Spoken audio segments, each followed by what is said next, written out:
Hello students, today I will explain a new poem. The name of the poem is The Last Bargain, written by Rabindranath Tagore. Rabindranath Tagore was born on 17th of May 1861. He was a Bengali poet, short story writer, song composer, playwright and painter also. In 1913, he got the Nobel Prize for Literature. A bargain is an agreement in which both parties promise to do something for each other. Someone is looking for work or waiting to be hired. He strikes a bargain but thinks it worthless. He tries twice again but doesn't like either. Finally, in the last bargain, when he is hired for nothing, whatever, he is happy as never before. What is the bargain and why is it the best means जो bargain होता है वो एक तरह का हमारा agreement होता है जिसमें जो दोनों पार्टीज़ होती हैं वो एक दूसरे के लिए कुछ ना कुछ करती है। इसमें जो है कोई जो है वर्क की तलाश कर रहा है और वो ये तलाश करता है कि मैं किसी के द्वारा मतलब हायर किया जाऊँ, कोई मुझे हायर कर ले। अब क्या है, वो एक बार्गेन करता भी है लेकिन उसमें जो है उसको वो बर्थलेस दिखाई देती है। वो दो बार फिर से ट्राई करता है पर वो अभी भी जो है सेटिस्फाइड नहीं होता है। फाइनली लास्ट में होता क्या है, वो क्या मतलब बहुत ज़्यादा खुश होता है, लास्ट में उसको कोई हायर कर लेता है। लेकिन उसको हायर कौन करता है, वो बार्गेन क्या है और वो उसके लिए बेस्ट क्यों है। Now we will read this poem. Means speaker of the poem appeared is to be searching some kind of employment, so he cries, "Come and hire me." I cried while in the morning I was walking on the stone-paved road, sword in hand. The king came in his chariot. He held my hand and said, "I will hire you with my power." Means होता क्या है, जो speaker है वो बोलता है इसमें कि सुबह क्या हुआ, जब मैं स्टोन पेव्ड रोड पर मॉर्निंग में वॉकिंग कर रहा था और मैं चिल्ला रहा था कि आओ और मुझे हायर कर लो, तो तभी जो एक किंग है वो अपने चैरिट पर आता है और वो मेरा जो हैंड है वो पकड़ता है और बोलता है कि मैं तुम्हें अपनी पावर से हायर करूँगा। But his power counted as naught for naught and he went away in his chariot. अब होता क्या है कि जो उसकी पावर जो है वो पावर जो है बिल्कुल नोट की तरह काउंट की जाती है।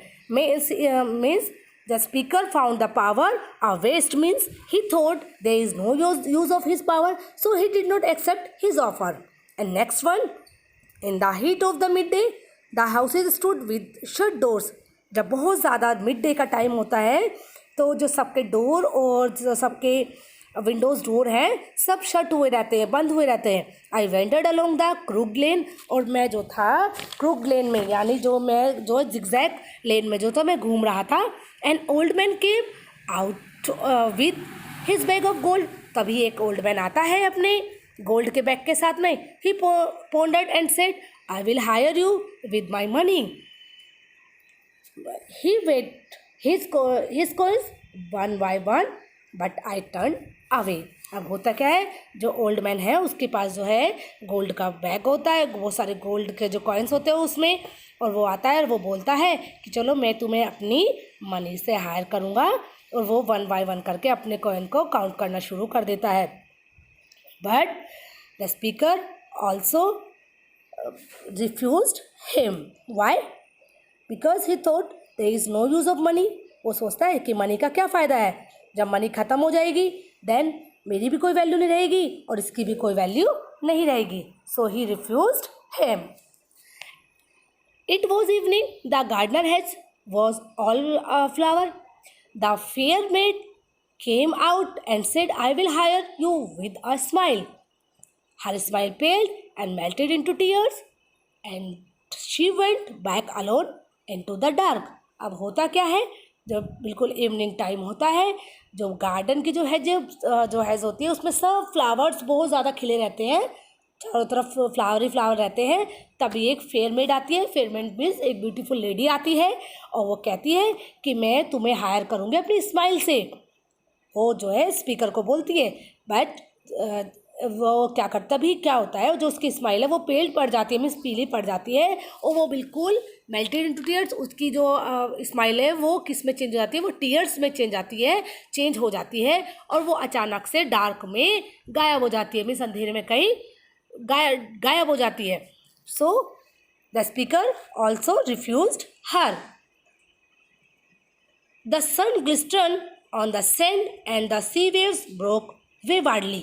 अब क्या होता है, जो सन जो है वो सैंड पर जो है बहुत चमक रहा होता है. मीन्स सैंड पर जो सब सन रेज पड़ती है तो वो सैंड बहुत अच्छे से ग्लिस्टर्ड होता रहता है, चमकता रहता है. और जो सी वेव्स है, जो सी की जो वेव्स है वो ऊपर नीचे होती रहती है, अपनी मर्जी से ऊपर नीचे होती रहती है. A child sat playing with shells. जो वहाँ पर एक चाइल्ड होता है वो शेल्स के साथ में खेलता रहता है. ही raised his head and seemed to know me and said, I hire you with nothing. जो है वो चाइल्ड जो है अपना रेज है, जो हेड है वो रेज करता है वो, और वो बोलता है कि ठीक है मैं तुम्हें हायर करता हूँ.